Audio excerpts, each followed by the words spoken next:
जय राम, जय श्री राम, जय हो बागेश्वर धाम सरकार। आज की जो कहानी है बहुत ही प्रेरणादायक कहानी है, ज्ञानवर्धक कहानी है। यदि आप भगवान पर भरोसा करते होंगे, भगवान पर विश्वास करते होंगे तो यह वीडियो आपके लिए ही है। इस वजह से आप इस वीडियो के अंत तक जरूर बने रहिएगा। तो कहानी है कि एक बार की बात है कि एक गुरुकुल में एक गुरुजी अपने शिष्य को शिक्षा देते थे और हमेशा तन मन धन से शिक्षा देते थे। वे शिष्य, वे बच्चे वहीं पर रहते थे। पास में एक छोटा सा आश्रम था, उस आश्रम में बच्चे रहते थे और गुरुकुल में आकर के पढ़ाई करते थे। वहां पर गुरुजी सब प्रकार की शिक्षाएं देते थे। खास तरीके से वह गुरुजी धार्मिक शिक्षाएं दिया करते थे। इस वजह से वहां पर जो भी बच्चे थे सभी श्रद्धा भाव से भगवान की पूजा भी करते थे, सभी धर्म संबंधी सभी नियमों को जानते थे। वह भी गुरुजी काफी भगवान पर भरोसा करते थे। सबसे पहले सभी बच्चों को ये भगवान के बारे में जो महापुराण होते हैं, जो महाकाव्य है, उनके बारे में अच्छे से उन्होंने वर्णन करके सिखाते थे कि किसका क्या महत्व है। अपने जीवन में अनेक प्रकार के कष्ट होते हैं, किस कष्ट से कैसे मुक्ति पाई जाए, सब प्रकार के विधि विधान सब कुछ वह सिखाते थे। एक बार वो गुरुजी गुरुकुल में अपने शिष्यों को बैठा करके शिक्षा दे रहे थे, अच्छी अच्छी बातें बता रहे थे, ज्ञान बांट रहे थे। क्योंकि गुरुजी को सभी शिष्यों का नाम अच्छे से पता था और सभी शिष्यों की आवाज भी भली भांति वो पहचान पाते थे कि किस बच्चे ने किस समय बोला है। उसकी आवाज को बता देते थे कि हाँ किस बच्चे ने बोला है। तब तक अचानक एक अजीब आवाज आती है। गुरुजी ने कहा कि इस आवाज को तो मैंने सुना नहीं आज तक, लेकिन एक कानों में किसकी आवाज आ रही है। गुरुजी अपने शिष्यों की तरफ देखते हैं तो किसी शिष्य से कोई आवाज नहीं आ रही है, लेकिन जो आवाज आ रही है उस आवाज को आज तक मैंने सुना नहीं। आखिर वो आवाज कहां से आ रही है। गुरुजी थोड़े से नजर इधर उधर फेरते हैं, तब तक देखते हैं कि जहां से मुख्य द्वार है उस मुख्य द्वार पर एक छोटा सा बच्चा महज 8-10 साल का दिख रहा था और वह बोल रहा था क्या मैं अंदर आ सकता हूं। जैसे देखते हैं गुरुजी ने कहा ठीक है बेटा तुम आ जाओ, कोई बात नहीं है। और जैसे ही वह छोटा सा बच्चा 8 से 10 साल का आता है, गुरुजी के सामने अपना सर झुका करके हाथों को जोड़ करके खड़ा हो जाता है। कहते कि बेटा तुम अकेले चले आए हो, तुम्हारे मम्मी पापा आखिर बाकी कोई गार्जियन भी तो चाहिए, तुम्हारे कोई माता पिता नहीं है क्या? तुमको अपने माता पिता के साथ में आना चाहिए। जैसे ही गुरुजी इस बात को बोलते हैं वो लड़का कोई भी जवाब नहीं देता है। उस लड़के के आंखों से आंसू आ जाते हैं। जैसे ही आंसू आ जाते हैं गुरुजी को कुछ आभास हो जाता है कि लग रहा है इसके माता पिता नहीं है। गुरुजी ने पूछा क्या तुम्हारा कोई है नहीं क्या, या तुम्हारे मम्मी पापा तुमको छोड़ दिए हैं या इस दुनिया में ही नहीं है? पहले बताओ तुम्हारा नाम क्या है और तुम आए हो कहां से? वो लड़का कुछ देर शांत रहता है। उसके बाद से गुरुजी से कहता है कि गुरुजी मेरा नाम करीम है और मैं पिछले कुछ दिनों से यहीं पर भटक रहा हूं। उन्होंने पूछा आखिर ऐसा क्यों भटक रहे थे?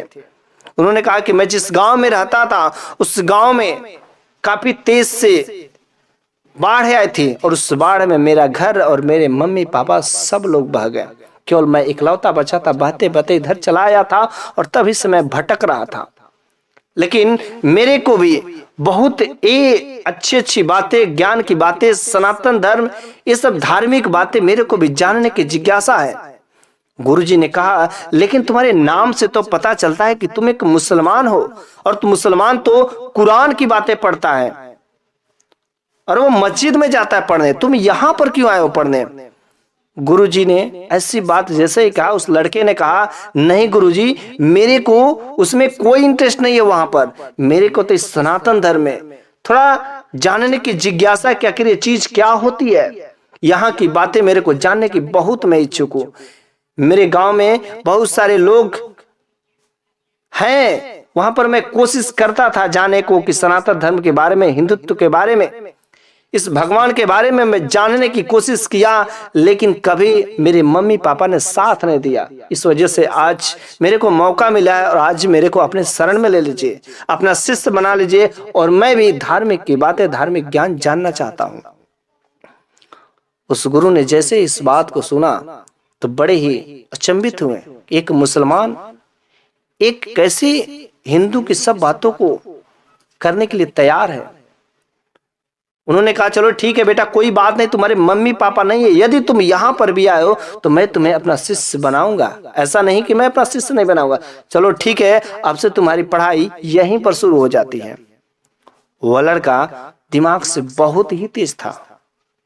गुरुजी ने पूछा कि आखिर तुम्हारी उम्र कितनी है? तुम्हारी उम्र तो लगभग 8 से 10 साल की होगी। लड़के ने कहा नहीं गुरुजी, मेरी उम्र 13 साल की है, लेकिन मेरी आर्थिक स्थिति, स्वास्थ्य कुछ दिनों से ठीक नहीं थी, जिसकी वजह से मेरा ऐसा हाल हो गया है। सभी बच्चे हंसने लगे। जैसे सभी बच्चे हंसने लगे, उसकी बातों को सुन करके गुरुजी ने डंडा दिखाकर सभी बच्चों को शांत किया। उन्होंने कहा कि देखो, कभी किसी का मजाक नहीं उड़ाना चाहिए, क्योंकि हर बच्चे की स्थिति एक जैसे नहीं होती है। अरे किसी की अच्छी होती है, किसी की बुरी होती है, और तुम लोगों को मजाक नहीं उड़ाना चाहिए। तुम लोग बहुत गलत कर रहे हो। इसको अपने ग्रुप में शामिल कर लो और अब यह तुम लोगों के साथ ही यहाँ पर अध्ययन, पठन पाठन का कार्य किया करेगा। वो लड़का बहुत ही होनहार था। गुरुजी जो भी बातें बताते, जो भी चीजें सिखाते, वह एक बार में सीख जाता। जितनी भी धार्मिक किताबें थी वह रात रात भर जग के पढ़ाई करता था।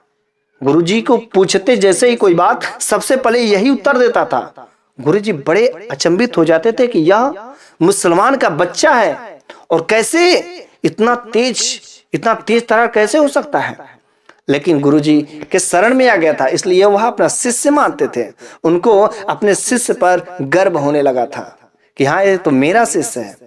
कभी कभी तो ऐसा होता था, गुरुजी के जैसे ही पूछते थे उसका आंसर तुरंत, और कभी कभी तो वह पढ़ करके इतना नॉलेज वह गेन कर लेता था ताकि कुछ ऐसे क्वेश्चन पूछ लेता था कि गुरुजी भी वहां पर अचंभित हो जाते थे, क्या इस उम्र में ऐसा ज्ञान संभव है। लेकिन वह धार्मिक जितने भी किताबें थी सब पढ़ लिया था। गुरुजी संकोच में हो गए थे, तो इसका ज्ञान लगभग हमारे ज्ञान के बराबर हो गया है। अब तो यह सभी बच्चों को खुद पढ़ा सकता है, इतना इसके पास नॉलेज हो गया है।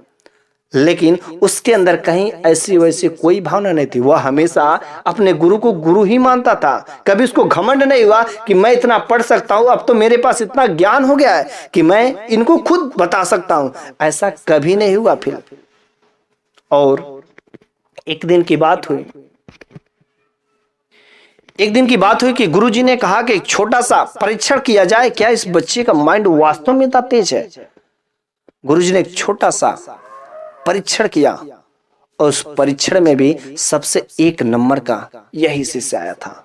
गुरुजी को अपने शिष्य पर अब तो और घमंड होने लगा, लेकिन अब वह शिष्य के चहेता हो गए। अब वह शिष्य से प्रेम करने लगे। उसको अपने ही शयन कक्ष में कहे कि अब तुम मेरे साथ ही रहना, हमेशा सब कुछ तुम्हारा मेरे साथ ही, सब कुछ उठना बैठना खेलना कूदना सब कुछ मेरे साथ ही होगा, क्योंकि तब तुम उन बाकी शिष्यों से काफी तुम अब अलग हो चुके हो, इसलिए अब तुम्हारा स्थान अलग होगा। वहां पर सभी शिष्य भी सोए हुए थे और गुरुजी के बगल में यह सोया हुआ था, क्योंकि गुरुजी का बहुत ही अब चहेता बन गया था।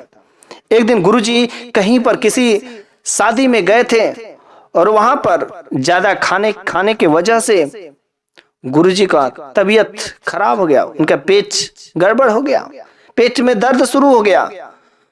चूंकि रात हो गई थी, गुरुजी ने कहा मैं किस शिष्य को जगाऊं, कौन इस रात को जाएगा। किसी शिष्य को वह डिस्टर्ब नहीं करना चाहते थे, परेशान नहीं करना चाहते थे। लेकिन जब देखा कि करीम अभी भी वह पढ़ रहा है, लेकिन सोचा कि अभी नहीं, अभी वो पढ़ रहा है, मैं उसको पढ़ने में कोई दखलंदाजी नहीं करना चाहता हूं। करीम लेकिन गुरुजी की बातों को समझ जाता है कि उनके पेट में दर्द हो रहा है। उन्होंने पूछा, गुरुजी बताइए ना क्या प्रॉब्लम है, क्या आप क्या सोच रहे हैं, तो आपको कोई परेशानी है क्या। गुरुजी ने कहा कि नहीं बेटा, मुझे कोई दिक्कत नहीं, तुम अपना काम करो। गुरुजी अपने प्रिय शिष्य को परेशान नहीं करना चाहते थे। वो नहीं चाहते थे कि इसके माँ बाप ने अनाथ बेटे को मैं बाहर भेजो इतनी रात को दवा लेने के लिए। और गुरुजी का दवा लेना बहुत ही जरूरी था। इस वजह से वह लड़का समझ गया कि गुरुजी के कुछ न कुछ परेशानी और वो बता नहीं रहे। वो लड़का उठ करके फौरन अपने गुरुजी के पास में आता, कहता गुरुजी यदि आप मेरे को अपना शिष्य मानते होंगे तो प्लीज मेरे को बताइए आपको क्या समस्या है। गुरुजी ने कहा मेरे पेट में बहुत जोर से दर्द हो रहा है और इस रात को बगल में एक कुछ दूरी पर एक डॉक्टर है, उनके यहाँ से कुछ दवा लेके चले जाते, कुछ आयुर्वेदिक दवाइयां, तो मेरा दर्द ठीक हो जाता। वहां पर कहता है बच्चा ठीक है, इसमें छोटी सी बात, इसमें क्या दिक्कत है। और तुरंत वह लड़का दौड़ते हुए घर से बाहर जाता है। लेकिन जब वह घर से बाहर जाता है, जैसे उस आश्रम से बाहर जाता है, ऐसा लगता है कि तेज हवाओं का झोंका चल रहा है, खूब तेज बारिश हो रही है। गुरुजी को ऐसा महसूस हुआ, उन्होंने अपने आप को साबित करने लगते हैं। कहते कि मैं इतनी जोर हवाओं में, इतना जोरदार बारिश की तूफान में मैंने उस अनाथ बच्चे को बाहर भेज दिया अपने स्वार्थ के लिए। अगर उसको कुछ हो गया तो मैं अपने आप को कभी माफ नहीं कर पाऊंगा। लेकिन तब तक कुछ समय बाद तुरंत अचानक दरवाजा खुल जाता है और जैसे दरवाजा खुल जाता है तो गुरुजी ने देखा कि उस करीम जो बच्चा था उसके हाथ में तो कुछ नहीं है। उन्होंने कहा करीम आखिर दवाइयां कहाँ है। तो करीम ने कहा गुरुजी मेरे पास तो दवाइयां नहीं है। तो गुरुजी ने कहा कि आखिर किसके लिए गए थे। तो दवाई के लिए। तो मेरी दवाई कहाँ है। गुरुजी आपकी दवाई बाहर रखी हुई है, मेरे हाथ में नहीं है। तो गुरुजी कहते कि तुम दवाई इतनी जोरदार आंधी तूफान में गए और तुम दवा भी लाए तो बाहर रख दिए। तो उन्होंने कहा गुरुजी कहाँ आंधी तूफान, देखिए मेरे कपड़े सूखे हुए, कहीं ऐसा वैसा कुछ नहीं है, सब सूखे हैं, कहीं कहाँ आंधी तूफान आ रहा है, आपको गलत फहमी हुई है। और गुरुजी का हाथ पकड़ करके कहता कि गुरुजी आइए चलिए, मैं आपको बाहर जो दवाइयां हैं मैं आपको दिखा देता और उसमें से जो दवाइयां चाहिए, जो आयुर्वेदिक दवाइयां चाहिए आप ले लीजिए। गुरुजी जैसे ही बाहर जाते हैं वो देखते हैं तो हक्का बक्का रह जाते हैं। गुरुजी ने क्या देखा कि वहां पर तो दवाइयों का गट्ठर लगा हुआ है। वो समझ गए कि कुछ ना कुछ गड़बड़ है। कहते कि तुम इतनी सारी दवाइयां कहां से लाए, इतनी जल्दी गए और इतनी जल्दी आ भी गए और इतनी सारी ढेर सारी दवाइयां और एक बार में इतना सारा बोझ लाए कैसे। गुरुजी ने कहा कि जरूर तुम्हें कुछ गड़बड़ी है, बता तू कौन है, सच सच आज बता, नहीं तो आज तेरे को यहीं पर मैं भस्म कर दूंगा। तू मेरा भले ही चहेता बन गया लेकिन आज तुझको बताना पड़ेगा वास्तविकता। मेरे अंदर बहुत दिनों से शक खाया जा रहा था कि तू जरूर कुछ बाकी बच्चों से अलग है, लेकिन आज तेरे को बताना ही पड़ेगा कि तू है कौन। वो लड़का कहता है गुरुजी आपको बुरा ना लगे तो मैं आपको सच्ची बताऊं, मैं एक जिन्नात का बच्चा हूं, मैं एक जिन्न हूं। और अब बगल में जो एक नीम का पेड़ रहता था उसी नीम के पेड़ पर रहता था, लेकिन नीम का पेड़ लोगों ने काट दिया। इस वजह से मैं यहां पर चला आया हूं आपके साथ व्यतीत करने का। गुरुजी ने कहा तुम यहां पर नुकसान करने के लिए आए, फौरन अभी से यहां से तुम भाग जाओ, नहीं तभी तो मैं तुम्हें भस्म कर दूंगा। गुरुजी ने जल का आचमन करना शुरू कर दिया और जल का आचमन करने से पहले वह जो जिन्नात वहां से गायब हो जाता है। जैसे ही गायब हो जाता है उसके बाद से गुरुजी आते हैं अपने आश्रम में। वहां पर जो भी कुछ भी दवाइयां रखी गई रहती है उस दवा में से कुछ ले करके खाते हैं और थोड़ा ही खाते हैं, बस उनकी बीमारियां सभी मुक्त हो जाती, खत्म हो जाती हैं। उनको अपने शिष्य पर थोड़ा सा पछतावा भी हो रहा था, लेकिन वह जिन्न था, वह कभी भी किसी को नुकसान कर सकता था, कभी किसी को कुछ भी कर सकता था। इस वजह से गुरुजी ने उसको भगा दिया और डर के मारे भाग गया। लेकिन गुरुजी जिस आश्रम में रहते थे उनको काफी ज्ञान था, वह झाड़ फूक का काम किया करते थे। कभी किसी को बुरी नजर लग जाता, कभी किसी को कुछ हो जाता तो हमेशा वह झाड़ फूक का काम किया करते थे। किसी को भी कोई भी दिक्कत हो, परेशानी हो, नकारात्मक साया हो, भूत प्रेत का साया हो, वह बस चुटकियों में बस अपने जल का आचमन करके उसके ऊपर फेंकते थे, बस उसका भूत पिशाच नकारात्मक कोई भी चीज हो छू मंतर हो जाते थे। एक बार की बात हुई, काफी दिन बीत गए और काफी दिनों के बाद एक ऐसा केस आया गुरुजी के पास। एक सुंदर सी लड़की आती है और वह अजीब अजीब हरकत कर रही थी। उसके माँ बाप ने उस लड़की को लेकर के गुरुजी के पास आते हैं, कहते गुरुजी देखिए ना मेरी बच्ची अजीब अजीब हरकत कर रही है, ये क्या हो गया? कल तक के सही थी, ठीक थी, लेकिन अभी देखिए ना क्या हो गया। गुरुजी ने कहा ठीक है थोड़ा सा सब्र करो। गुरुजी अपने आश्रम में उस बच्ची को ले गए और जैसे ही मंत्र पढ़ना स्टार्ट किए, जल का आचमन करना स्टार्ट किया, आंख बंद किए, तुरंत नजर आता है कि वो तो वही बच्चा है करीम। इतने दिनों के बाद दिखाई दिया। उन्होंने कहा करीम तुम फिर से यहां पर आ गए, आखिर तुम इस बच्ची के शरीर में क्यों प्रवेश किए हो? इसने तुम्हारी क्या बिगाड़ी है? वो बच्चा कहता है गुरुजी आप मेरे को माफ कर दीजिए, मैं इस बच्ची को छोड़ दूंगा, लेकिन मेरी जो इच्छा है आप बस पूरा कर दीजिए। तो गुरुजी कहते बताओ करीम तुम्हारी क्या इच्छा है, तुम्हारी क्या चाहत है? वो बच्चा बोलता है, वह जिन्न बोलता है कि बस मेरी यही इच्छा है कि मैं एक बार आपके चरणों को स्पर्श कर लूं, क्योंकि मैंने काफी दिनों से आपके चरणों को स्पर्श नहीं किया हूं। मैंने आपसे शिक्षा ली, मैंने आपको कुछ गुरुदक्षिणा तो नहीं दिया, लेकिन आप मेरे को गुरुदक्षिणा के रूप में बस एक बार मेरे को आपका चरण को स्पर्श करने का मौका दीजिए, मैं कुछ नुकसान नहीं करूंगा। गुरुजी ने कहते हैं लेकिन तुम यहां से जब चले गए तो आखिर 10 साल के बाद जब वापस लौटे तो 10 साल कहां थे? करीम ने कहा गुरुजी जैसे मैं यहां से भागा तो एक तांत्रिक ने मेरे को पकड़ लिया और पकड़ करके मेरे को एक बोतल में बंद कर दिया था और बोतल में बंद करके खेत में धंसा दिया था। मैं वहां पर 10 साल कैद था, लेकिन इसी धर्म से, आपके धर्म से जो मेरे को ज्ञान मिला था, मैं इसी भगवान की आराधना हमेशा करता था। और एक दिन ऊपर वाले की इसी भगवान की करिश्मा हुई कि वहां से एक ट्रैक्टर जोतता हुआ निकला और वह शीशी फूट कर मैं वहां से मुक्त हो गया। बस मेरे को तो बस एक ही लालसा थी कि मैं बस आपसे कैसे मिलूं, क्योंकि आपसे यह चीजें पा करके जो मेरे को जो अनमोल खजाना मिला है उसका कोई मूल्य नहीं है, मैं इससे मुक्त हो जाऊंगा। बस आप अपने चरणों को एक बार टच करने दीजिए, स्पर्श करने दीजिए। गुरुजी ने कहा चलो ठीक है कोई बात नहीं है। और जैसे वह बच्चा तब जाकर के करीम उस लड़की के शरीर को छोड़ देता है।